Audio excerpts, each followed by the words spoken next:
Добар ден. Дали политичката конфронтација ќе влие врз економските движења или економските перформанси на државата стануваат прилично драматични, што ќе генерира и политичка конфронтација?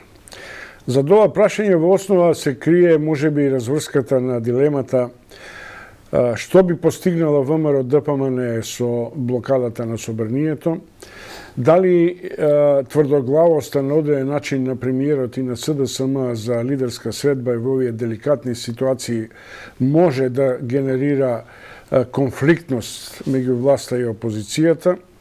Тоа се е на маса во овие мигови во кои Ковачевски и Мицковски засега ги одмеруваат силите во трката за рейтинг, при што ВМРО ДПМН и натаму е со една прилично изразена предност наспроти СДСМ.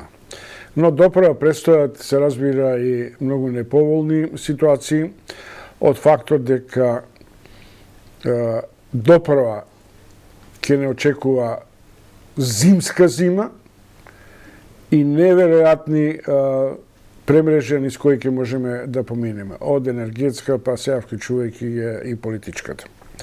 Гордана Димитриевска Кочевска, новиот подпредседател еден од новите подпредседатели заедно со Муцунски на ВМРО ДПМН.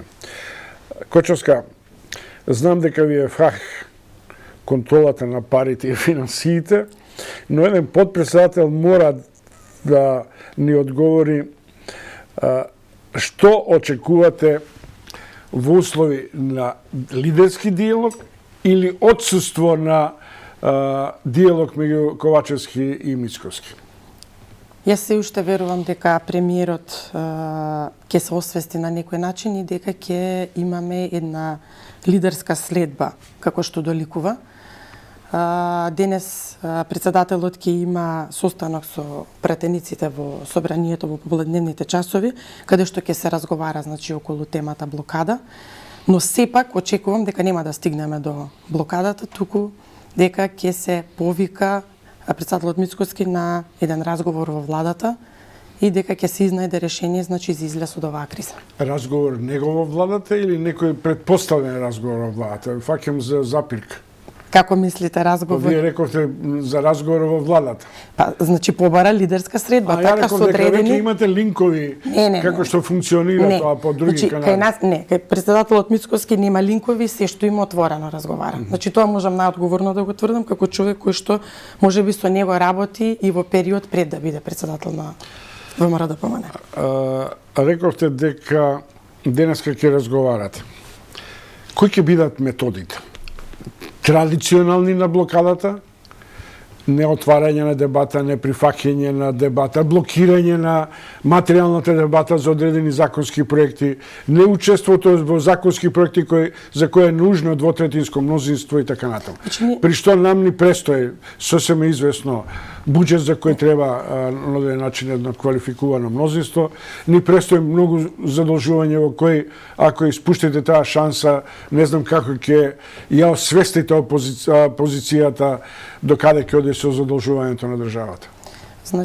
Ние и на извршниот комитет донесовме едногласна одлука за блокада доколку не се оствари таа лидерска средба во однос на тоа како ќе оди блокадата. Денес во попладневните часови, како што ви кажав, ќе има точно разговори, точно чекорите еден по еден како ќе се одвива блокадата, но секако ќе биде блокада.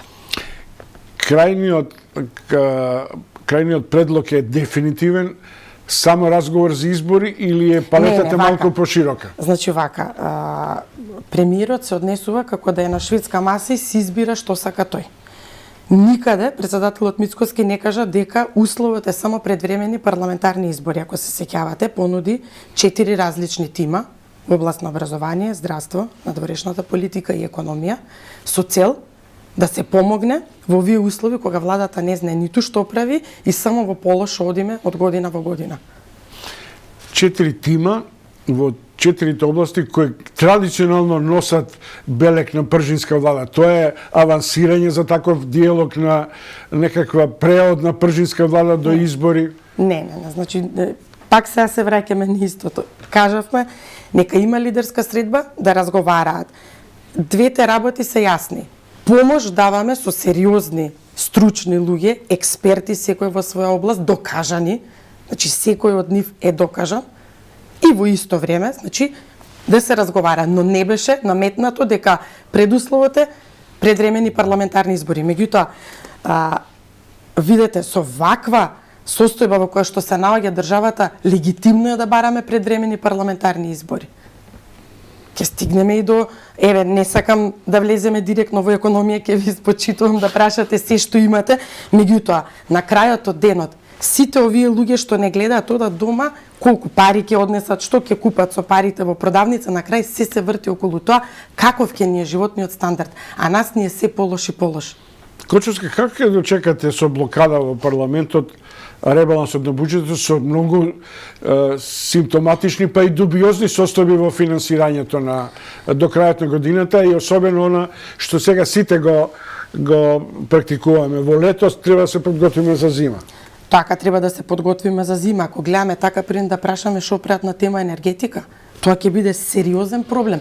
И сега го гледаме еве од аспект на стопанството, ајде домаќинствата на некој начин владата ги штити се, и расте цената, мислам процентуално многу е порасната, но повторно има некоја регулација. Што правиме со стопанството? Се спрема сама, воопшто ништо не прават. Така да тоа е позагрижувачки.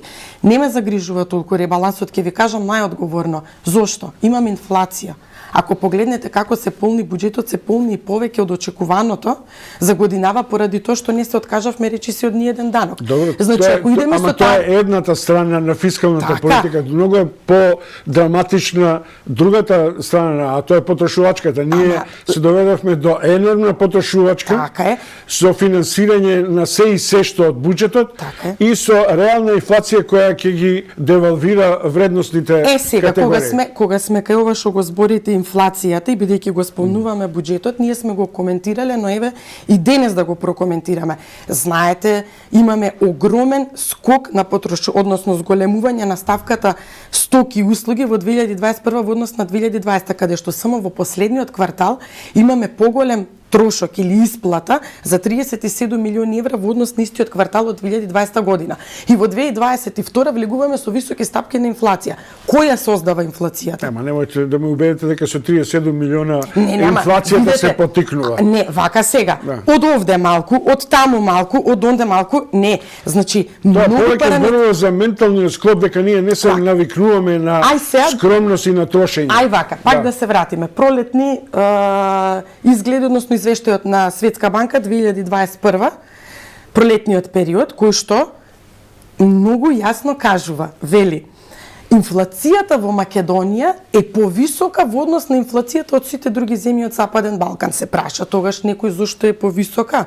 Зборувам за пролетниот период 2021 година, значи пред една година. Тоа е време кога Бежовска вика не се секирате, се е под контрола. Точно така. Стабилноста на резервите. Кај нас све беше под контрола и после најднаш се излегува надвор од контрола. И сега ви имате таква состојба, никој ништо не презема и во последниот квартал имаме ваква потрошувачка. При тоа, зборувам, значи за ставка стоки и услуги која не е неминовна во период на корона криза, значи да расте.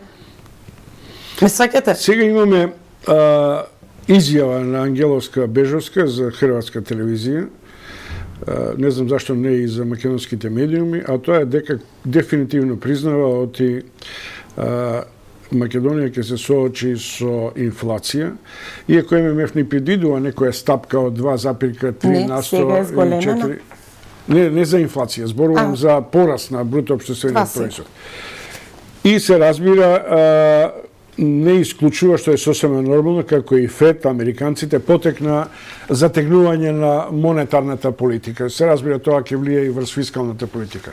Сега прашањето е, кој е степенот на задолжувањето со кој можеме да го премостиме овој период, вклучувајќи зимата, веќе се калкулира со 901 милиарда нови задолжувања, и вториот аспект, за да не ме прекинувам, тоа е не кај да ќе ги потрошиме, туку прашањето е дали да се задолжиме кај ММФ, кој на одреден начин ќе воспостави некаков нов дополнителен мониторинг, или на домашните и светските пазари финански. Видете, ајде да тргнам од задолжувањето. Прва работа, јас сметам дека и овој буџетски дефицит кој што беше креиран за 2022 година е многу поголем од тоа што навистина може да се реализира, а како?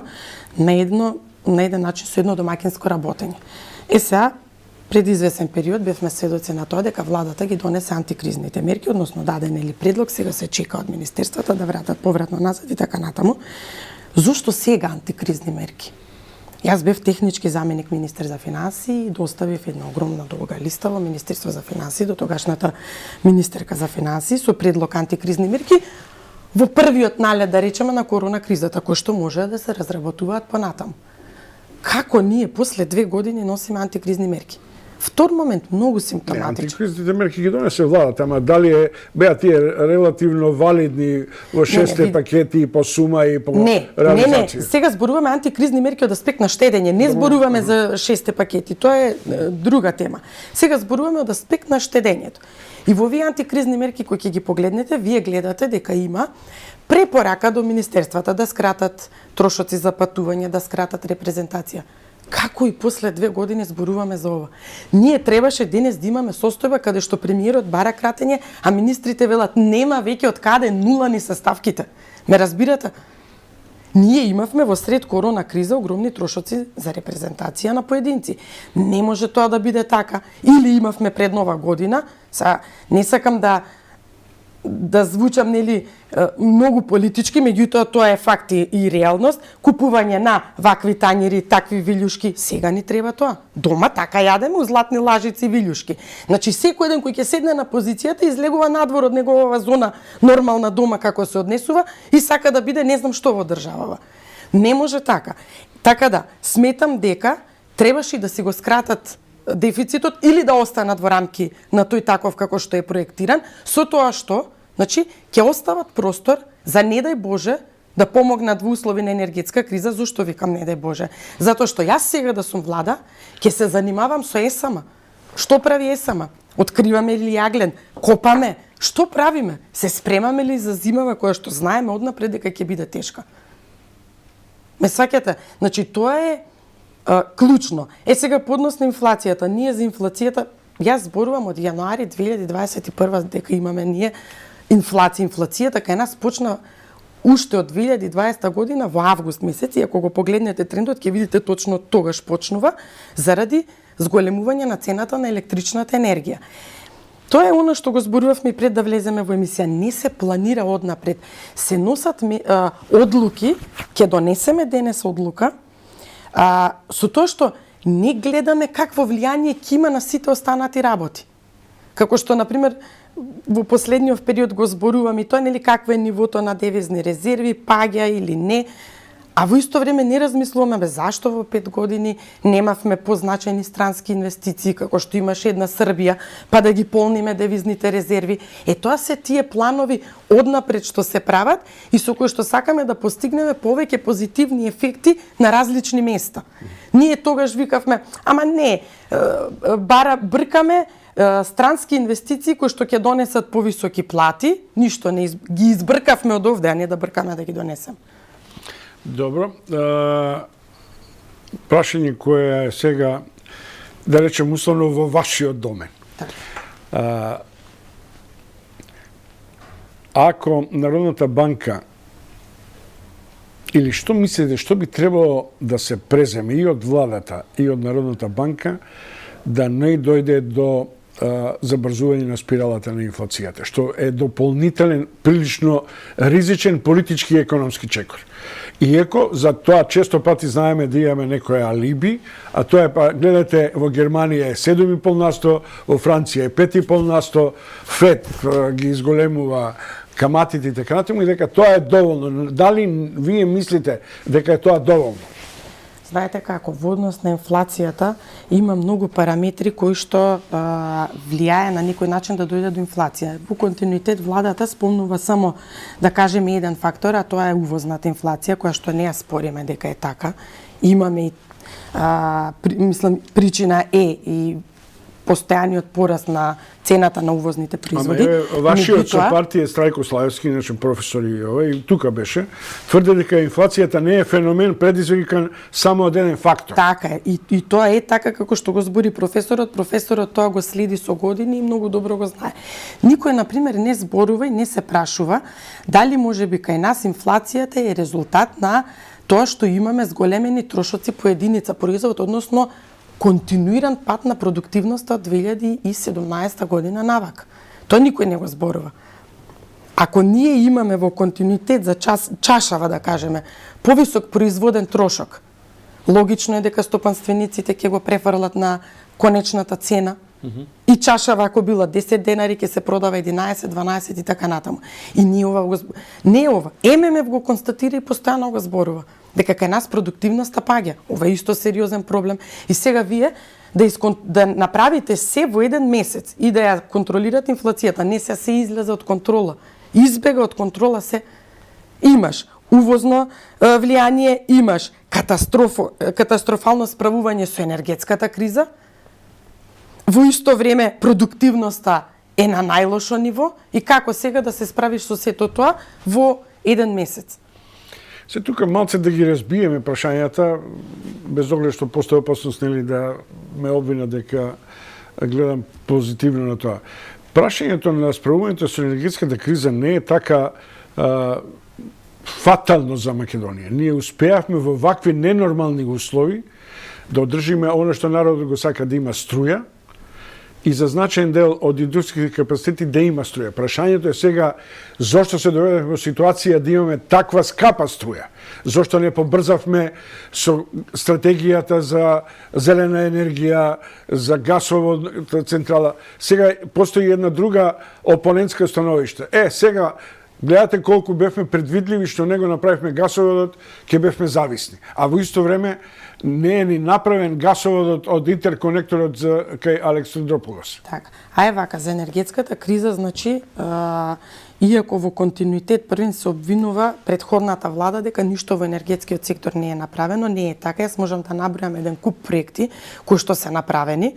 А прво ќе кажам дека 2010 година, значи кога е почната модернизацијата на рек Битола, сето тоа е резултат на тоа што бројот на работни сати, колку што можеле машините таму, односно турбините да произведуваат, е надминат. Значи, вие не можете си има точно по проект колку работни сати можат тие да произведат електрична енергија. Тоа веќе било до плафон достигнато. Како резултат на тоа се тргнало со таа модернизација, која што одлече еден куп пари. И сега да не набројувам еден куп проекти, од модернизирање на хидроцентралите кои што по 30-40 години беа ветерниот парк Богданци. Ние оставивме готов проект за ветерниот парк Богданци, ете го тоа е обновливи извори на енергија со одобрени пари од КФВ, до никаде не се. Тргнаа со фотоволтаиците, обновливи извори на енергија во Кичево, да не зборуваме што се случи, се запалија на денот на пуштањето, а да не збориме дека секој приватен инвеститор ќе ги направеше за 6 месеци, нас ни требаат 3 години и до никаде сме. Тоа е вака генералната слика, но се враќам на рек Битола и јагленот. Во континуитет се зборува дека нема јаглен. Не се копа. Што значи тоа не се копа? Првин треба вие да ја тргнете таа јаловината, јагленот не е на површина, ние немаме таков јаглен. Подземје. Треба да исчистите јаловината. Зошто не ја чистат? Зошто не копаат јаглен? Зошто немавме на депонија 350.000 тони јаглен во октомври? Па да можеме да произведуваме, па ЕСАМА да не ги снабдува, односно да не продава на Евана само за да ги обезбеди домакинствата, бидејќи пазете, ние кога работевме во Елем тогашно, имавме обврска да го снабдуваме Евана за регулираниот пазар. Сега веќе се либерализирано. Значи ЕСАМА можеше да произведува и да продава. Што значи тоа? Да го обезбеди Евана по цена која што им беше договорена, мислам 36 евра за 1 мегават час, остатокот вишок што ќе го произведуваше и што го продаваше во оној летен период кој ги испразни хидрата, можеше да го продава во овој зимски период. Нека беше по повисока цена од оваа 36 евра, но можеше да направи микс, ако беше и владата одговорна, да даде пониска цена од оние 250 евра за 1 мегават, па фирмиве, дел ќе купат од слободен пазар од увоз, дел од ЕСАМА и ќе направат некоја цена на електрична енергија која нема да биде 250 евра, туку пониска. Така да тоа се стратегии кои што некој требаше да ги прави, требаше да размислува и да гледа однапред. Поготово кога станува збор за цената на електричната енергија не е изненадувачки. Во месец август значи се воведе еколошките дозволи кои што се плаќаат 60 евра за 1 мегават е еколошката дозвола која што секоја една термоцентрала треба да ја плаќа. И тоа однапред се знаеше со години. И сега нас не изненади и тоа, не изненади. Тоа влијаеше да во Европа имаме повисока цена на електричната енергија. Што ќе правиме? Ве враќам повторно на прашањето.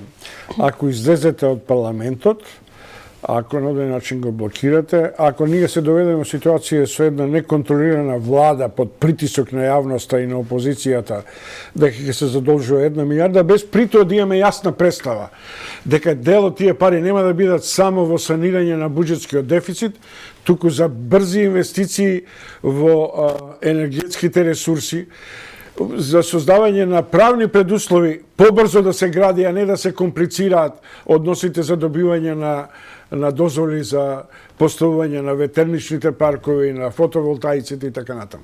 Значи вака, во енергетиката посебно ништо не се случува преку ноќ, туку треба една стратегија и се случува во прилика помеѓу 4 и 6 години. Значи треба една јасна стратегија, а од страна на владата освен за фотоволтаици ништо друго не слушнавме. Чекайте, сакате да ми кажете дека вие во ваше време многу сте вложувале во енергетиката, а требало 4 до 6 години. Што вие не направивте, вашата претходна влада на Груевски, во инвестирањето во енергетскиот сектор?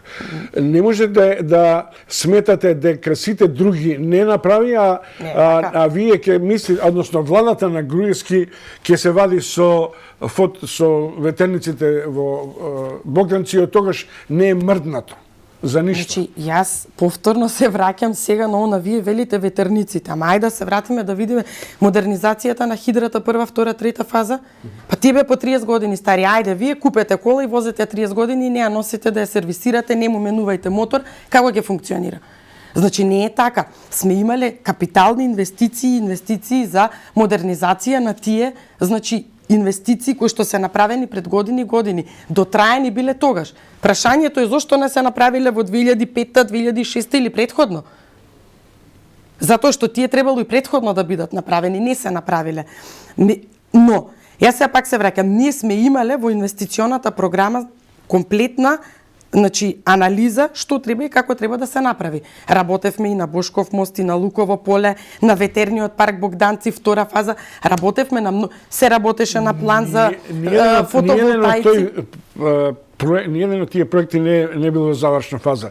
Ние Луково поле, условно да кажам сега, го трампавме со косоварите во разграничувањето со тезата на Милошевски, тоа моравме да го направиме, зашто тамо ќе градиме добробит за нас хидроцентрала. Од тогаш помина 10 и кусур години. Видете, додека ова сега прашање треба да се го одговорат од ЕСАМА, а ние кога бевме таму, значи во континуитет сме работеле на оваа проблематика. Во континуитет секторот за инвестиции и развој работел, на крајот од денот, значи се е јавно достапно, а и 5500 вработени има ЕСАМА. Тие луѓе знаат дали се работело или не се работело. Ние може се да зборуваме, тоа се инвестиции кои што се многу специфични, но факт е дека многу се работеше.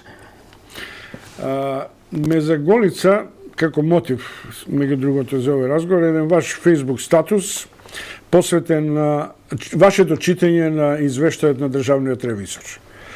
Ставот бил дека државниот ревизор констатирал дека мерките на владата се неуспешни, ненавремени, нетранспарентни, без контролни механизми. Дори повикувате јавното обвинителство да се нурне и да ги види можните криминали на тој план.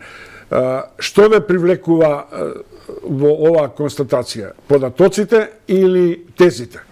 Значи вака, прво, извештајот е јавно достапен и секој еден може да го прочита, меѓутоа нели треба да го прочита со многу големо внимание, поприлично е голем. Еве да кажеме еден податок. Четвртиот пакет на мерки имал дополнување и во тој четврт пакет на мерки донесена е одлука за 17 милиони евра дополнително пари кои што ќе се исплатат, од кои 87% ќе одат за државни институции. При тоа, прво, нема објавена одлука во службен весник што е противзаконски. Не е ли тоа нешто што треба некој да го испита зошто не е објавено? иако требало да се објави. Вториот момент, кажува исто така ревизорот, дека ниту има критериуми како се распределувале парите, која институција што добила, која општина колку, на кој принцип се вршила распределбата. Во исто време, од тие пари најмногу преку П1 програмата исплаќано е за плати, иако П1 програмата не дозволува исплата на плати, повторно противзаконски. Давани се пари за универзална сала. Давани се пари за купување на товарни возила и некаква механизација, за плаќање на обврски кои што настанати се пред пандемијата. Не е ли тоа доволна причина некој да влезе и да провери што се случувало? Исто така ревизорот вели, нема интегриран систем кој што ќе ни каже која фирма колку пари добила. Не треба да биде ништо тајно во тој дел. Значи, ревизорот не вели дека вие не можете да ги најдете фирмите една по една наваму натаму, но вели интегриран систем кој што ќе ни каже. Исто така, за ниедна мерка нема колку бил планот како пари да се исплатат, колку реализирано, колку е станато. И така ние дојдовме од онаа фамозна 1 милиарда која што ја зборуваа дека е планирана, не била планирана 1 милиарда, туку 576 милиони евра. Како план, реализацијата е уште помалку. Тоа на крајот ги се зборува дека не ги потрошили сите пари што биле планирани. Не, вака се. Јас сега ви кажав еден куп аргументи и плюс има аргументи. Еве да ја погледнеме мерката за поддршка на нови пазари, од каде што се исплатени 19,5 милиони евра. Многу јасна мерка, дадено се на поделни фирми. Првин ревизорот вели 49% од фирмите кои што аплицирале се одбиени, при тоа немат никаков документ, прочитајте ги преписките помеѓу Министерство за економија, Државниот завод за ревизија, за да видите. Вели, се одбиени, немаат право на жалба. Министерство за економија... Да не влегуваме во детали. Сега вие ме прашавте, Јас мислам дека ќе излечите теза околу, да речем, условно законитоста на трошењето на парите, но... Добро. Видете, тоа е тоа. 49% ви се одбиени, 51 добиле, но овие одбиени ви уствари никаков документ не им дале, немаат право ни да се жалат. Кои се тие 51% што добиле, кои се тие 49 што не добиле? Гордана Димитриевска-Кочовска, подпредседател на ВМРО ДПМН, влеговте во една партиска активност, наместо ЕУ влада на должничко робство. Што ќе добиете од оваа кампања? Значи, нашиот приоритет, ние сега имаме една друга кампања, нели? Промени се случуваат секогаш со народот. Нашата приоритетна цел е да го заштитиме овој народ. Што правиме ние сега со ова? Ајде оваа кампања да ја кажеме, ги заштитуваме нашите неродени деца од долговите кои што се трупаат. Ние сега со овие 900 милиони нов долг кој што се планира да се креира за 5 години, ќе ја задолжиме државава со 3, точно 2 милиарди евра, а за 10 години со 2,9 милиарди евра. При тоа, значи јас во континуитет тоа го збораме, ве кажете ми за 3,2 милиарди евра, што добивме од инвестиции, што гледаме? Ништо. Ништо, и ние 2 километри автопат кон Косово, не знам ни проектот до каде е. Добро, да не зборуваме, значи... Се надевам дека гледате и кон Охрид и кон плоштадот. Гледаме на сите страни. Е така. И сега, во моментов не дискутираме околу Скопје 2014 дали ни се допаѓа или не. Мене да ме прашате, си имам свој став по однос на тоа. И најверојатно, заради тоа народот гласаше така како што гласаше 2016. Меѓутоа, нешто има, се гледа, пари ве се овде потрошени. Сега кај се парите? Еве, нека и најголема глупост, дај после емисијава да отидеме и да видиме, да кажеме има тука. Тоа се направило, па макар и да е грешно. Да го видиме. Ние не го гледаме. Што упатува на еден друг заклучок, што е многу страшен. Значи, во овие години, најголем дел од парите се злоупотребиле. Инвестиции немаме никакви. Добро, значи да завршиме со вашата почетна информација дека денеска попладне со пратеничката група ќе ги разгледате модалитетите на можната блокада. Кога може да се очекува став околу диалогот со Ковачевски и дали навистина ќе реализирате оваа блокада?